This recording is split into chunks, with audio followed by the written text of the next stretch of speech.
All right, today a virtual day for you guys. And so I wanted to go ahead and record the rest of the bacteria lecture. I'm going to be jumping around. So you're going to need your whole, just get the entire Unit 5 out, page 135 to page 157.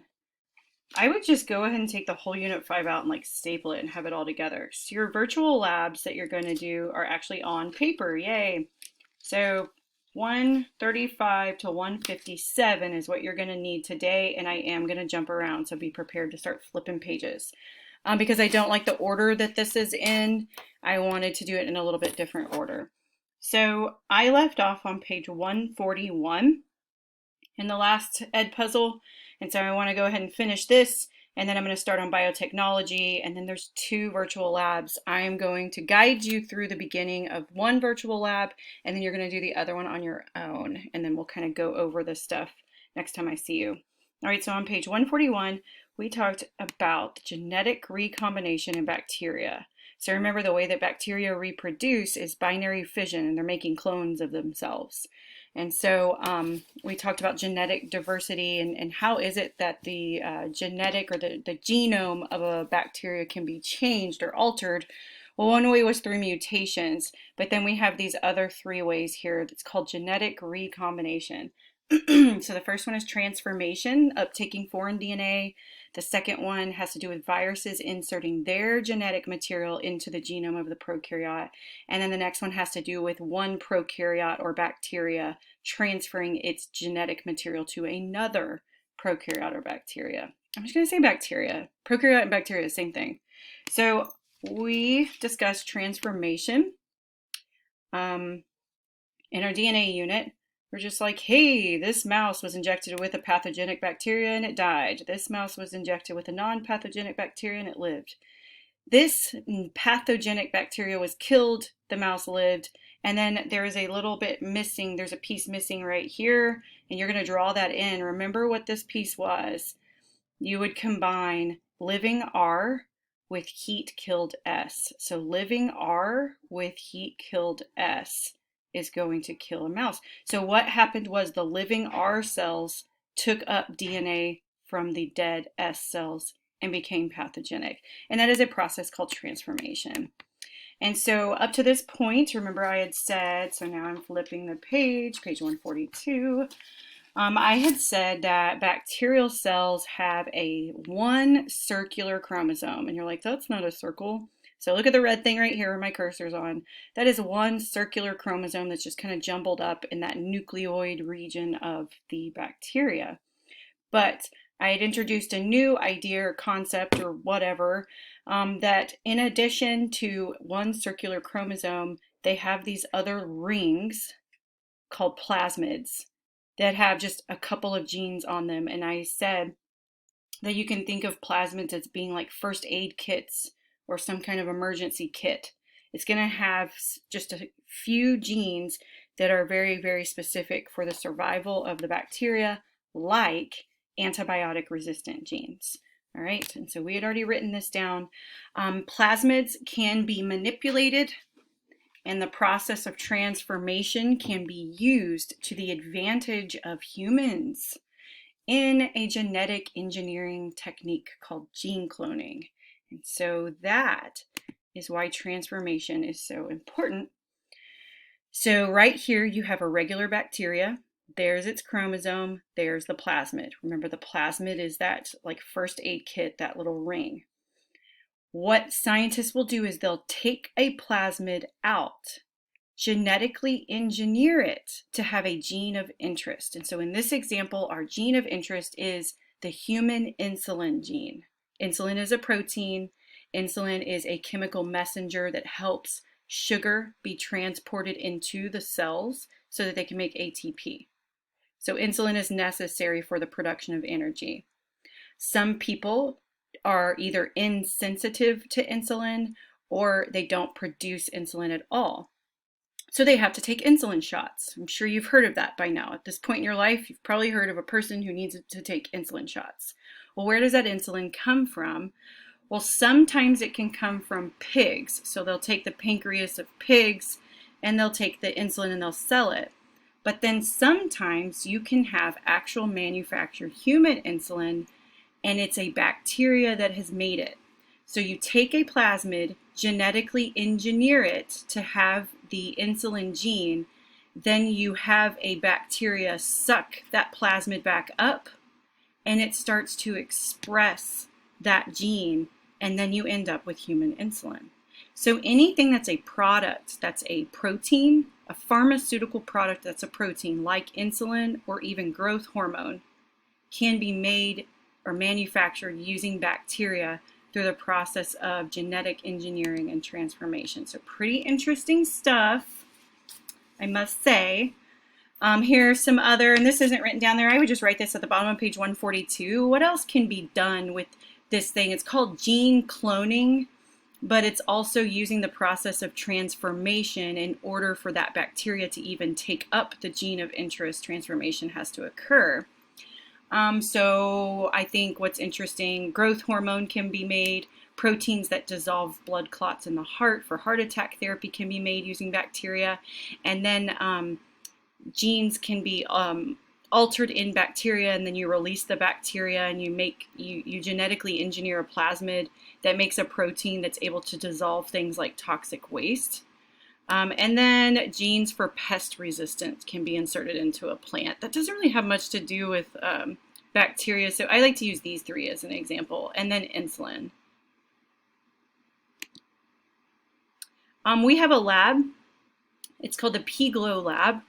And in the PGLOW lab, and it's one of the AP Bio College Board labs, what we do is we take a genetically engineered plasmid and we manipulate E. coli bacteria to take up the plasmid.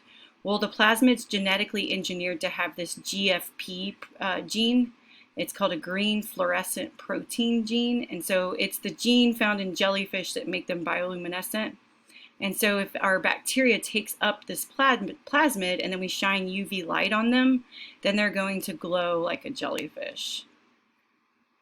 Okay, and we're not going to do this lab just yet. I'm saving it for spring semester because we just have so many labs going on, I think, and with this weird schedule, I just thought, let me just wait and we'll bring it up again and we'll do it again. It's a really fun lab, but I just really felt like it was in everyone's best interest if we waited.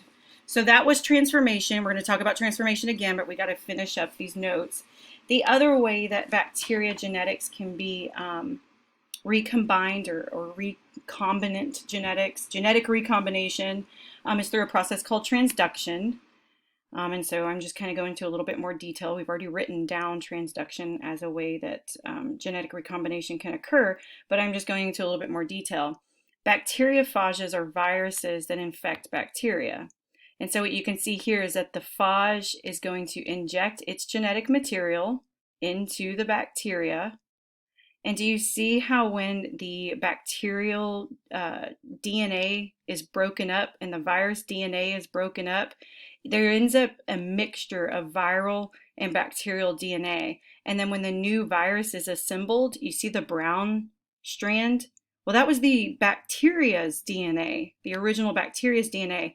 Well, now it's taking that bacteria's DNA, injecting it into another bacteria. So this virus kind of gets tricked into taking the bacterial genome with it instead of its viral genome, and then that gets injected into a new bacteria and then incorporated into its DNA. So transduction is the process by which genetic recombination can occur in bacteria through bacteriophages carrying bacterial DNA and injecting it into other bacteria. So kind of interesting. This is what can cause one type of bacteria that is non-pathogenic to become pathogenic. And so kind of interesting. So it recombines the DNA of the donor and the recipient. And you have your image there. Next page, conjugation. Conjugation is where one bacteria donates its DNA to another. And what they do, so when we looked at that picture earlier of the bacteria, and it had those little hair-like projections coming out, and they were the pili.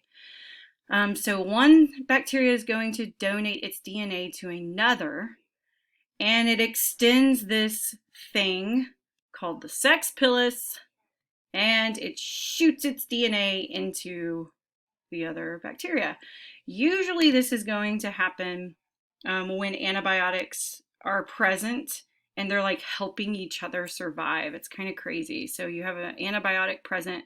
This bacteria has a gene for antibiotic resistance. It's going to transfer copies of that gene to another bacteria so that it will have antibiotic resistance. And in order to have a sex pilus, there is the presence of a piece of DNA called the F factor that produces the pilus. So I'm not like interested in you like really getting into these fine details about the sex pilus and the F factor. I just need you to know what is conjugation. It's one bacteria transferring its DNA to another bacteria, and it results in genetic recombination. And so this is just showing you right here that the F factor plasmid can be transferred to the other bacteria. Now it has an F factor, so now they both are able to form a pilus and transfer antibiotic resistant genes or other survival genes to other bacteria. All right, and so what do I want you to get from this? I'm just going to kind of review. So bacteria are going to reproduce by binary fission, and so they're going to be clones of the original. So how do you actually get genetic diversity in prokaryotes? Through mutations and then genetic recombination. So there's 4 ways that you get genetic diversity in prokaryotes: mutations, transformation, transduction, and conjugation. And so you need to know those 4. If I asked, what are the 4 ways? Genetic recombination of bacteria, you need to be able to name those 4, and then you need to be able to tell me what happens in transformation, what happens in transduction, what happens in conjugation. All right, and a couple more things that I want to just to complete our discussion of bacteria is to understand the difference between, so these are the 3 domains of life: archaea, bacteria, and eukarya. Archaea and bacteria are both prokaryotes, and they're both like, there's bacteria and then you have archaea, which is like just like bacteria, but there's just some minor differences. They look just like them. They're single-celled. And then you have eukaryotes over here. So just look through this chart, and I want you to kind of note some of the similarities and differences between the 3. I think it's important to circle this one.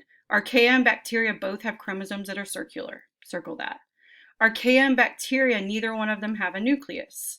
Archaea and bacteria, neither one have membrane-bound organelles. So those are the things that archaea and bacteria have in common. The other thing I want you to circle that I find really interesting is archaea and eukaryotes actually both have histones. Circle that. And that's really the only thing that I find significant that's similar between archaea and eukaryotes. And you're like, wait a second, what are archaea? So archaea and bacteria are both prokaryotes, right? Then you have eukaryotes. The thing that makes archaea their own distinct group is because of this chart right here, but then also because they live in extreme environments. That's what makes archaea kind of interesting. So your methanogens are going to live in the guts of cows. They produce methane gas in marshes, cows, and sewage disposal. So they live in an anaerobic environment without oxygen. Halophiles are going to live in places that have really high salt concentrations, like the Great Salt Lakes. And then thermophiles are going to live in hot, acidic waters of sulfur springs and live near cracks deep in the ocean floor. The reason why we don't talk a lot about archaea in this class is because we never really see them in our lives, and so we don't really talk about them. The only reason they ever really come up is because we talk about evolution. And so it's kind of interesting that archaea have all of these characteristics, but bacteria and eukaryotes are going to have not all of them. And so it's almost like archaea are the bridge between bacteria and eukaryotes. So I just think that's kind of interesting. So now I need you to flip to page 149. Page 149. So flip ahead, flip ahead, flip ahead. We're going to discuss biotechnology. And so on page 149, you have a list of terms. So just a list of vocab terms. We're going to go over a few of those vocab terms and then just talk a little bit more about transformation. So on page 149, you need to write down the definition of genetic engineering. It's the process of manipulating genes and genomes. And an example would be inserting a bioluminescent jellyfish gene into an organism so that it'll glow under UV light. So I'm just going to say these and then you can pause and write them down. Biotechnology is the process of manipulating organisms or their components for the purpose of making useful products. And an example would be inserting a human insulin gene into an organism for the purpose of mass producing insulin. So how do these words go together? Biotechnology uses genetic engineering. Genetic engineering by itself doesn't really serve a purpose. Biotechnology uses genetic engineering for the purpose of making useful products, useful to humans, like medicine, and then I'm going to mention a couple of other things. So pause if you need to write this down.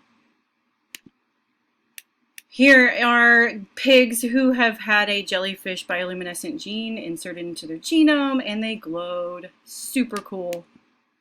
Another way that biotechnology is used is that beta carotene has been inserted into the genome of rice.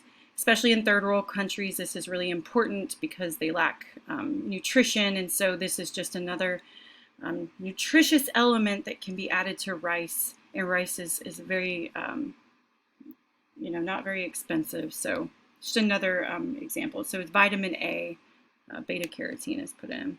All right, recombinant DNA is DNA that's been artificially made using DNA from different sources, like the human gene inserted into the E. coli bacteria.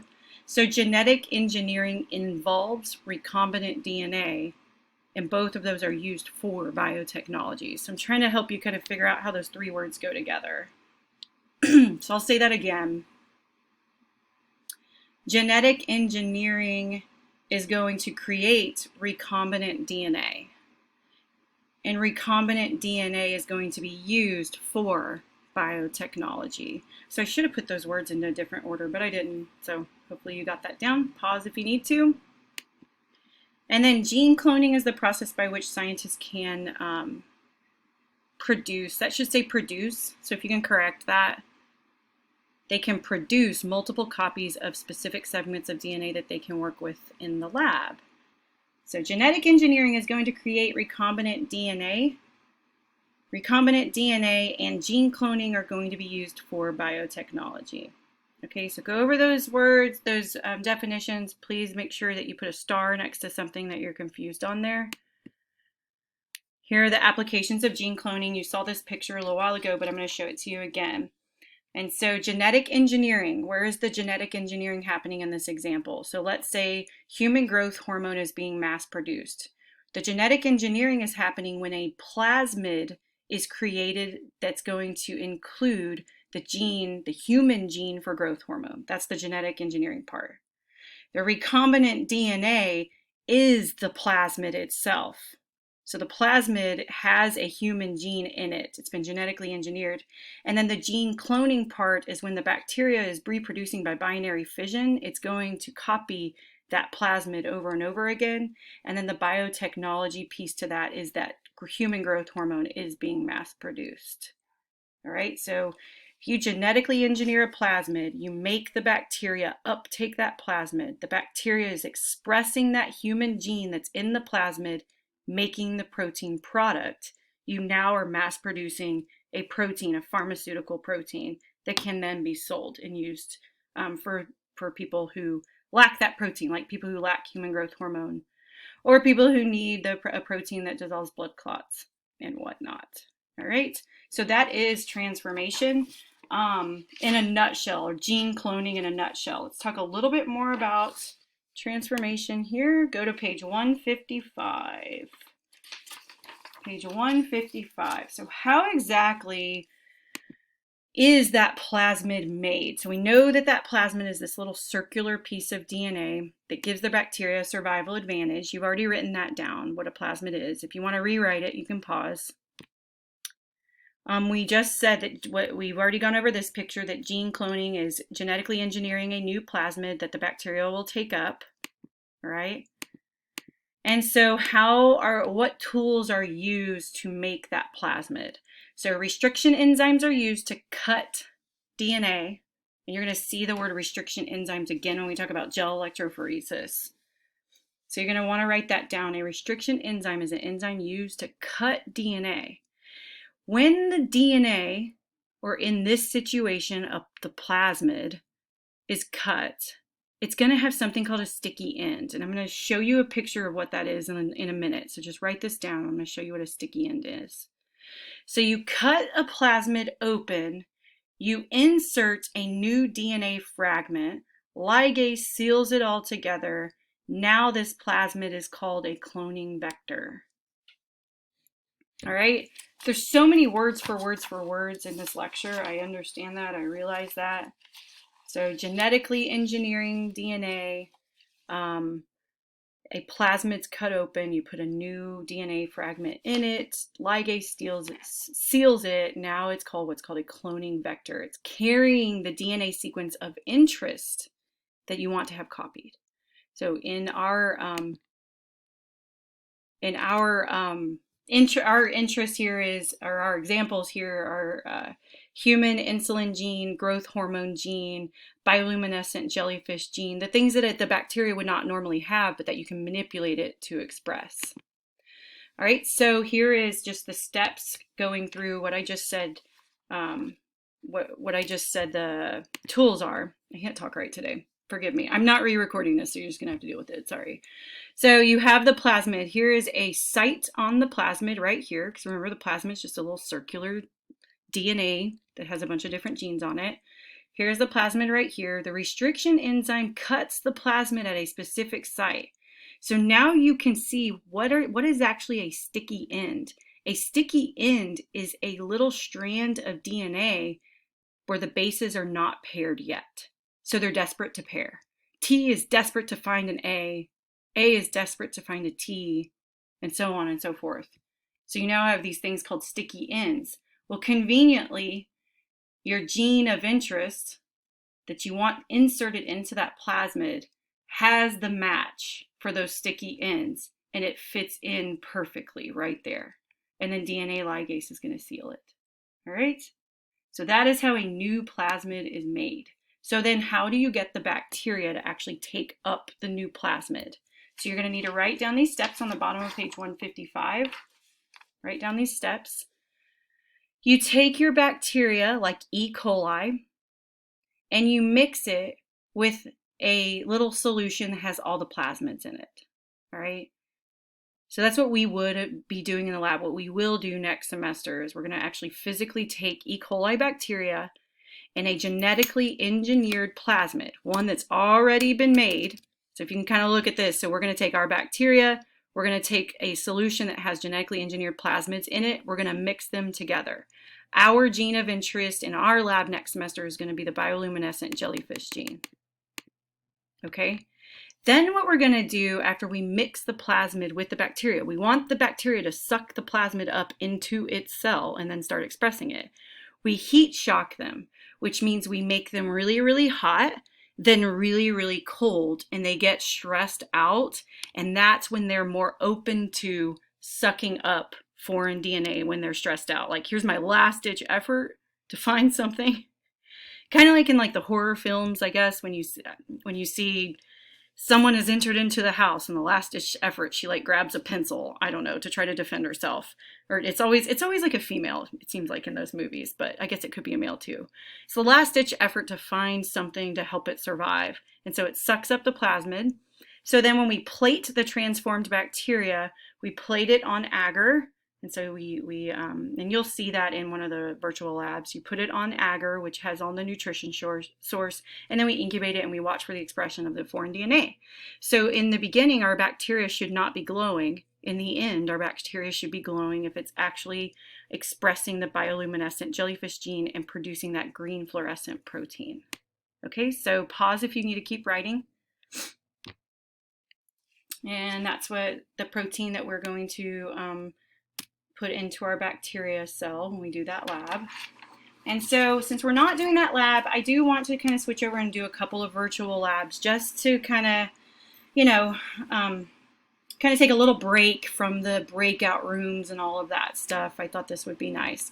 So you have two virtual labs. One of them is an antibiotic lab and one of them is a transformation lab. So the antibiotic lab you need to have done by the end of class, and the transformation lab I need to have done by the next class period. Both could possibly be done by the end of class, though. They each should take 30 minutes or less, depending on how many technical difficulties you have. So I am going to kind of switch gears here. I think I'm going to try to. And what I'd like to do is pull up where I have opened up the lab.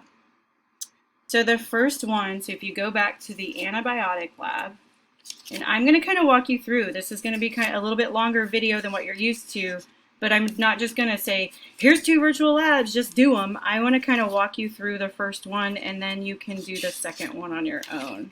So that's why it's going to take a little bit of time. All right. Sorry, I got to find my page. Like I said, I'm not re-recording this, so sorry. Page 147. Page 147 in your binder. What you can do is read the, you see this right here, this paragraph right here is the same paragraph that's on your paper. And so you can read that paragraph and you answer the pre-lab questions. Describe bacteria. How can bacteria be grown in the lab? Describe how bacteria reproduce. What is a colony? How can colonies be used to identify bacteria? Describe the bacteria's role as a decomposer. And why are nitrogen-fixing bacteria important? You should be able to find all of those answers. If you cannot find those answers, let's make sure that it's not listed here, or you can find them in your notes or online. I talked about why nitrogen-fixing bacteria were important. You can maybe look up bacteria's role as a decomposer if it's not in here, but I'm pretty sure it is. It says, yeah, some bacteria break down organic materials from dead organisms and waste and return nutrients to the environment. I just gave you the answer to number 5. They return nutrients to the environment. Cool. All right, so the easy, quick answers. They don't have to be paragraphs, just quick to the point. I don't even care if it's a complete sentence. All right, so you answer those pre-lab questions based on that paragraph.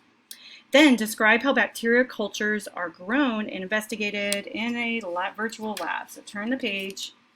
Now you have your procedure and you're going to test 3 different bacteria with 1, 2, 3, 4, 5, 6, 7 potential antimicrobials, okay?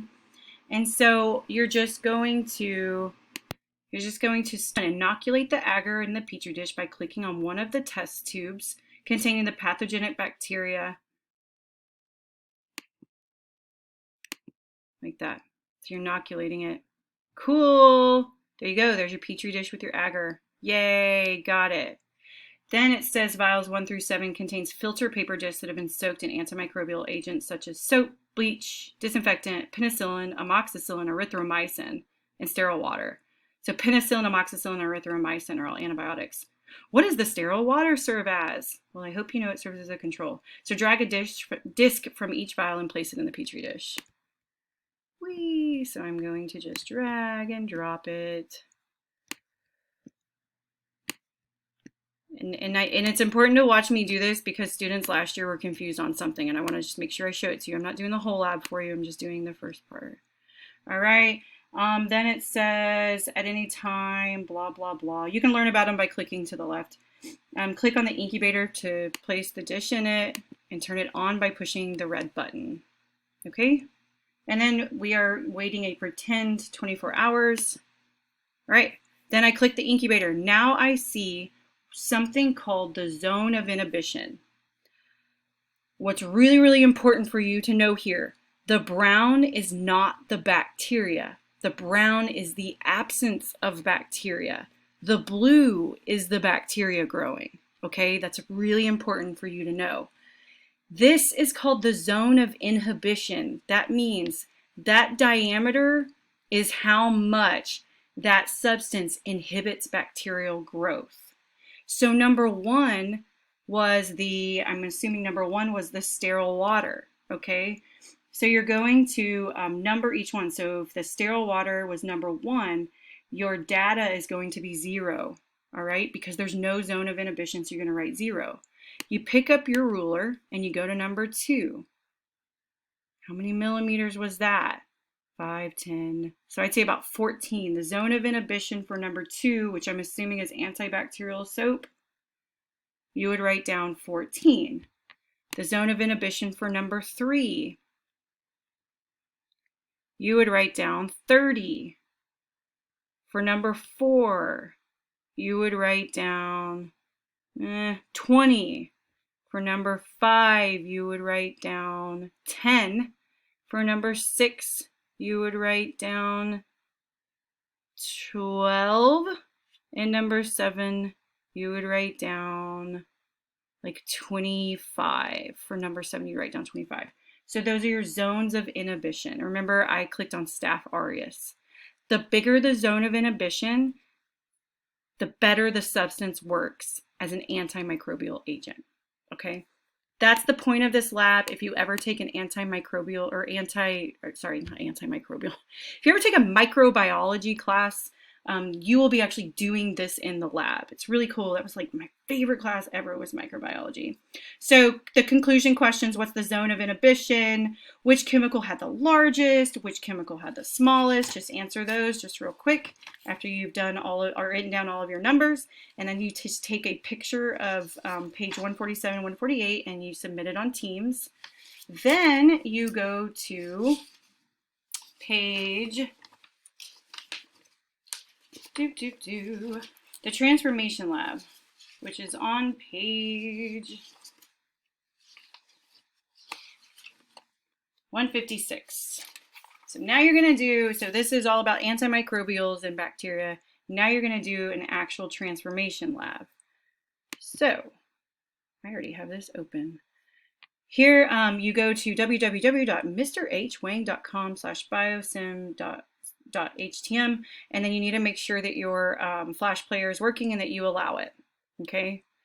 And then you're going to click on the link for bacterial transformation simulation, click on bacterial transformation. The purpose of the lab is to incorporate a gene for ampicillin resistance into the bacterial genome.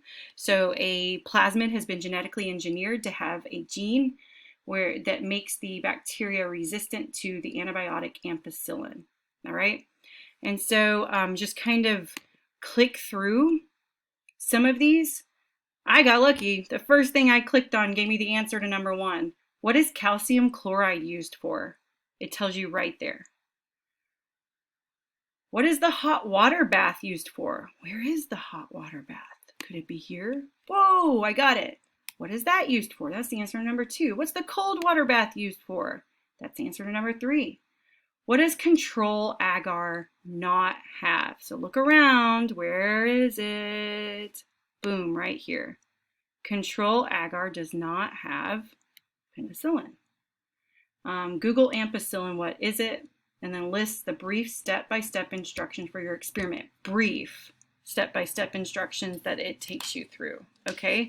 So explore the lab to learn about, so I'm gonna play it. And I'm gonna go to, I'm gonna not play it. I'm not gonna play in the audio unless you want to. I am going to click on, hello, I wanna click on procedure. Oh, sorry, you have to click on every single thing and learn about every single thing before you can click on procedure. Ooh, it caught me trying to skip a step. Oh my gosh. Let me make sure there's nothing else. I gotta click on that, click on that, click on that. Now it's gonna let me go. Oh, it checked me. Now it's going to have you go through all the steps, just briefly write them down, and then you're going to analyze each Petri dish at the end and explain why you got the results that you did.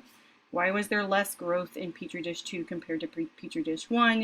Explain this using the fact that not all the bacteria incorporated the plasmid into their genome. Okay, so really think about, if a Petri dish has AMP, it has the antibiotic. If you just plate bacteria onto a Petri dish with an antibiotic, it's probably going to die because it doesn't have a resistant gene.